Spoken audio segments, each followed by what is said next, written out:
पहले तो हम लोगों ने जय श्री राम किया, उसके बाद हर हर महादेव किया, अब श्री राधे कृष्ण राधे कृष्ण राधे कृष्ण कर रहे हैं।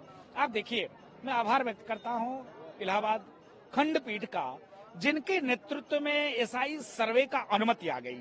होता क्या था कि विपक्षी मेरा भागता था, इसलिए वो डरता था सर्वे को लेकर इसलिए डरता था क्योंकि फैसला आने में कोई दिक्कत नहीं होगी, कठिनाई नहीं होगा, दूध का दूध पानी का पानी हो जाएगा। हम सनातनी है, सनातनी सर्वे भवन्तु सुखिनः सर्वे सन्तु निरामया, और विश्व बंधुत्व के साथ हम कार्य और काम करते हैं। मुझको लोकतंत्र में आस्था है और संविधान में मुझको विश्वास है, तो संवैधानिक तरीके से लड़ाई लड़कर अयोध्या में भव्य दिव्य राम जन्मभूमि मंदिर निर्माण कार्य संवैधानिक तौर से लड़ाई लड़कर ज्ञानवापी में फैसला बहुत आगे बढ़ चुका है, और संवैधानिक तौर से हम लोग लड़ाई लड़ रहे हैं। भगवान कृष्ण की जन्मभूमि जल्द से जल्द बनवाएंगे, इसका प्रत्यक्ष उदाहरण है। देश के यशस्वी प्रधानमंत्री जी भी वहां पहुंचे, अभी तक 70 वर्षों से कोई प्रधानमंत्री वहां नहीं पहुंचा। कितने दुर्भाग्य की बात था, लेकिन सौभाग्य की बात है प्रधानमंत्री जी ने सनातनियों का भाव को महसूस किया और गए। तो मुझको प्रधानमंत्री जी को साधुवाद है, लेकिन इसके साथ साथ मुझको संविधान में आस्था है, संवैधानिक तरीके से हम लड़ाई लड़ रहे हैं और कोई दिक्कत नहीं है।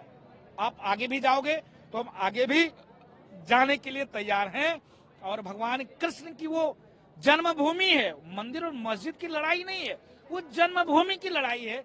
जन्म स्थान एक हो सकता है, मंदिर और मस्जिद हजार हो सकता है।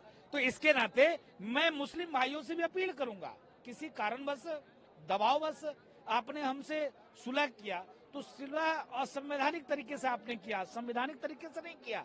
जो मुझको न्याय मिलना चाहता है, न्याय नहीं मिला, इसके नाते कोर्ट के शरण में गए, और कोर्ट ने आज एसआई सर्वे का जो आदेश दिया है, अब उसमें कमेटी बनेगी।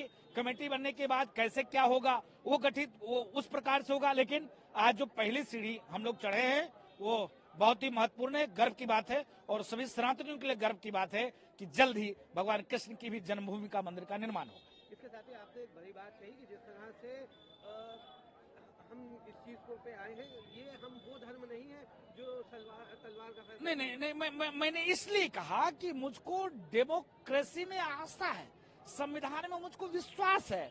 हम तलवार के बल पर किसी को सलवार नहीं पहनाया। सनातन आज तक किसी के ऊपर हाथ नहीं उठाया, सनातन आज तक किसी के गला नहीं दबाया। जबरदस्ती अगर करना होता तो मैं आपसे पूछना चाहता हूँ, किसी के खुदा आज तक पार्टी बना हो, कोर्ट गया हो मुकदमा लड़ने के लिए, कागज प्रूफ पेश किया हो, जज साहब किसी के ईश्वर से पूछे हो क्या तुम ही अल्लाह हो, तुम ही ईश्वर हो, तुम ही गॉड हो, कागज लेके आओ। सनातन में ही संभव है, बाकी कहीं नहीं है। बाकी तो अगर नाम ले लो तो सरधर से अलग हो जाता है।